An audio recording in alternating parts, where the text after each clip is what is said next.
na parang sumisipol na bamboo sa mga kanto-kanto ng building.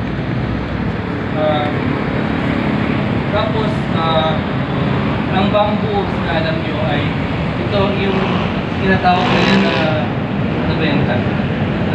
Kaluskos o singkapan, yung parang with seamless with green.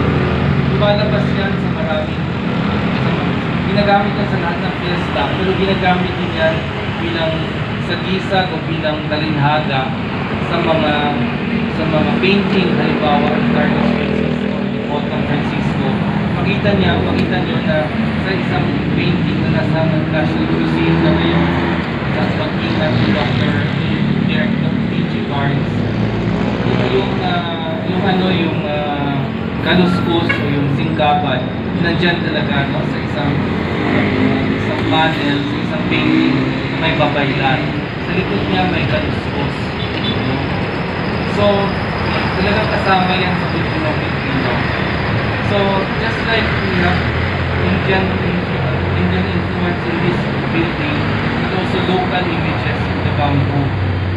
Ganun din yung the art of the Philippines, which the NCCA takes pride in promoting these elements which are both global and local.